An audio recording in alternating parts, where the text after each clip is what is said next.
Just started back up. Somebody's using it. So as you can see, the SD card wrote out. Same number of records in, same number of records out. So it built the whole SD card image. So that's all set. I just wanted to quickly hit the couple of things that we wanted to look up during the break. There's this thread about how to actually do Dropbox with the Raspberry Pi, or kind of a fake Dropbox type setup. Basically you have to do some like SSHing and stuff, and there's a Python method to do it. But there is info out there. If that's something you really want to do, you can find it. All I did was search for Dropbox in the forums and found this. Now, does that actually go and interface with Dropbox, or does it? It looks like the Python solution does. The others, I think it uses like an intermediary computer to, like an SSH connection to an intermediary that is then running Dropbox up. I don't know. Okay. Like I said, I didn't look at this real deep, but there is information. If that's something you want to do, just search the forum and look. Yeah, I can kind of see how something like that could work. Yeah. Okay. You asked about real time. I didn't see anything specific about it, but I didn't look real deep either. So. Well, basically, Linux doesn't do hard real time. There are some versions of Linux that do soft real time. Yeah, pseudo real time. Yeah. Which is real time, but not really. But anyway. Well, and then interrupts. too. Jeb and I had asked about interrupts. I did a quick search on the word interrupts, and I found a bunch of threads talking about them. So it looks like it is possible to do it. I didn't dig real deep to see how. On board interrupts, not on the board interrupts. Okay. Yeah. So there is information. Like I said, if it's something you really care about, I just go to the forum, start searching. You're probably going to find what you're looking for. So with that said, let's actually switch over to the Pi and hope this works. Because I haven't tried it yet. LinuxCNC.org. Yeah, that's one.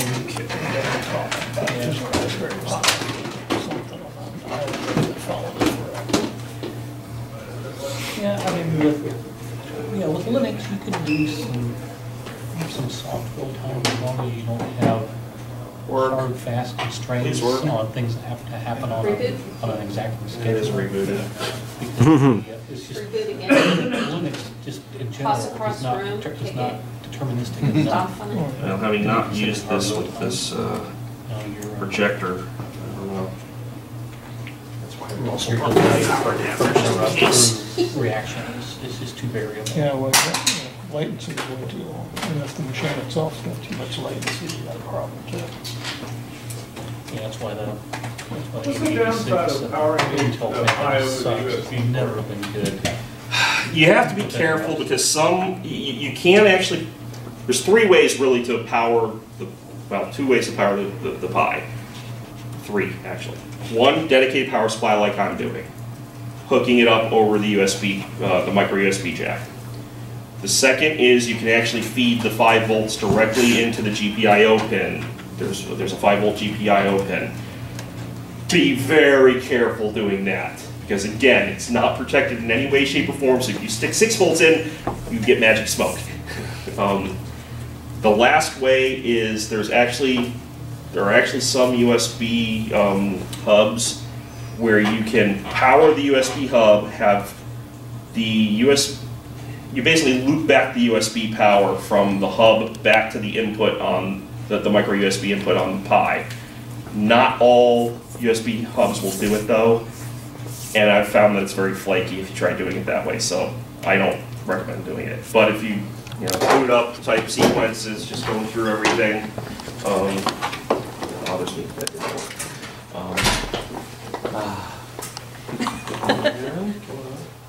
You want the other light off too, or? I think so. Yeah, it'd be good. Yeah. I'm scared of the dog. Okay, so you got to boot it straight to the desktop then? Yeah. Okay, that's fine. All right, so yes, so this is the graphical desktop that comes built in. I don't think they've ever looked at a Raspberry before. Okay, that means something else. Give me a piece of paper, something to move the optical mouse doesn't like this rigid.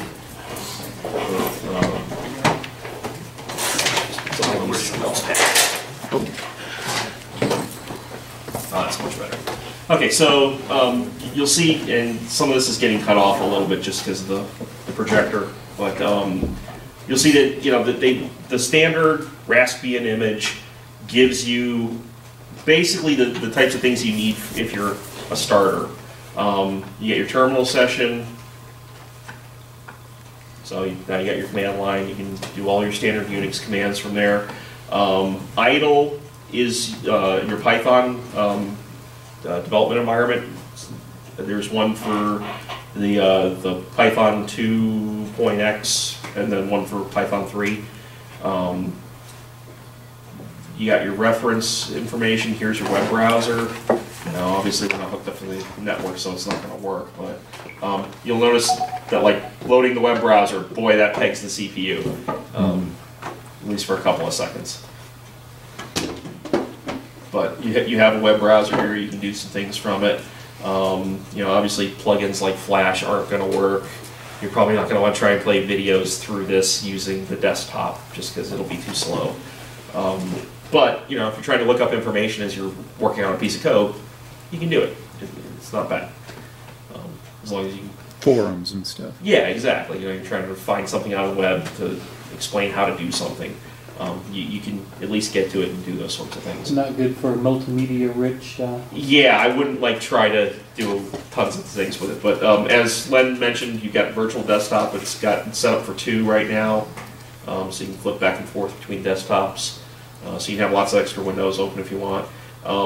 There's actually a bunch of other software installed as well.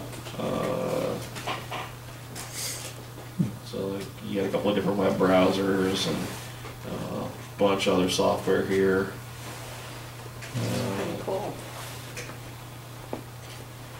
If Scratch and Squeak are 2 very simple programming languages, basically targeted for kids, like Scratch is, if I remember correctly, Scratch is completely graphically based. It's sort of like the Lego Mindstorm's development environment, where it's all just drag and drop, and you just change a couple little values and stuff in it.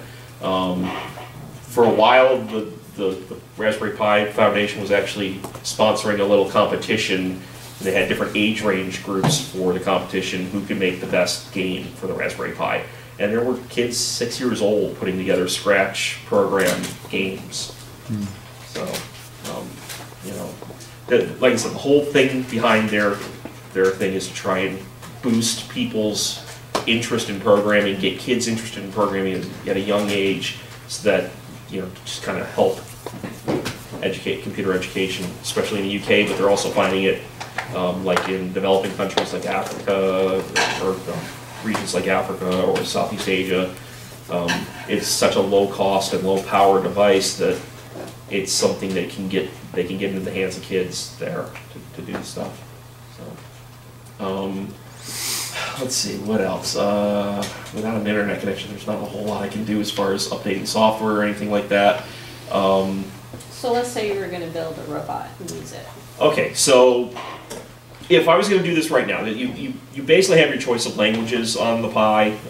Like we said, the Python comes with the disk image. There's Squeak. There's I believe it has GCC built in, but I'm not positive. That's your C compiler for Linux. Yeah. So you can basically use any of those as your language to work from. If you were going to build a robot from the Pi, obviously if it's going to be a moving robot, you're going to want some sort of motor controller, because you're not going to want to power that off the Pi itself. Mm-hmm. I really would hook things up not a whole lot differently than I would with an Arduino for doing robotics. Obviously, like we said, you don't have a hard cycle count, hard fixed real-time OS, so reading data sometimes might be a little tricky, but... Does it come with a sample program of like just flashing an LED, like the most basic of all? No, not for doing robots. The robotics stuff they don't. I mean, controlling an I/O pin, just flashing an LED. Let me flip back over to my laptop. We'll go to that page. That's kind of the hello world of GPIO. Yeah. Oh yeah, but this thing's got a console, so you don't really need that basic. If you got nothing but bits coming out, then that's